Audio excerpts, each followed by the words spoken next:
succinctly. I've had the opportunity now to speak with a number of my colleagues, actually on both sides of the aisle, reached my decision, and obviously communicated that this morning. So if you have any questions, happy to respond. Senator, I mean, the party made back in 2016, the message was, let the voters decide. And that was 8 months before an election. We're less than 2 months before an election. Why is it appropriate now, even in divided government, why is it appropriate now to not let the voters decide?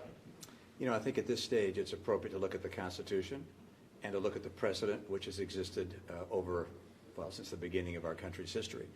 And in a circumstance where a nominee of a president is from a different party than the Senate, then more often than not, the Senate does not confirm. So the Garland decision was consistent with that.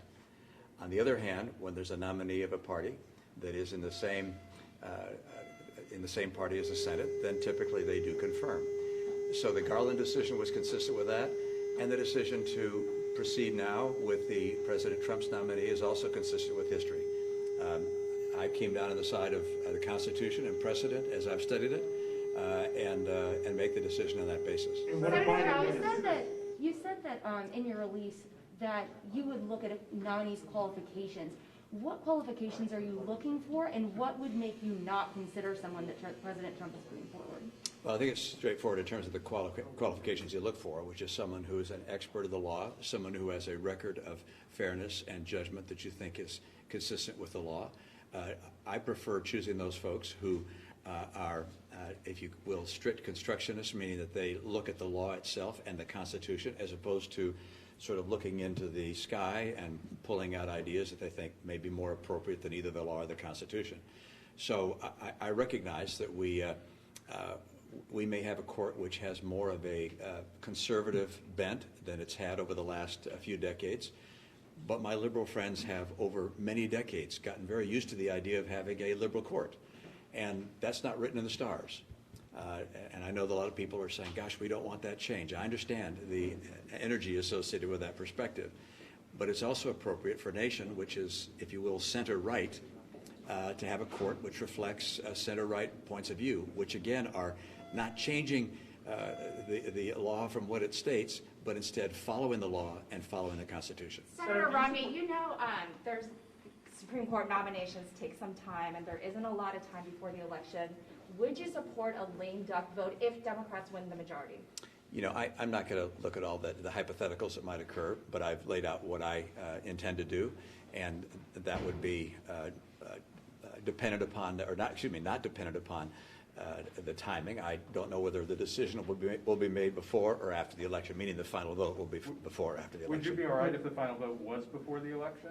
Would you have a problem with that? Well, my statement applies to the current circumstance, which means the timing will be decided by the Judiciary Committee and the majority leader as to when it gets to the floor. But if Biden wins, you'd be okay with a vote in a lame duck session if Biden wins?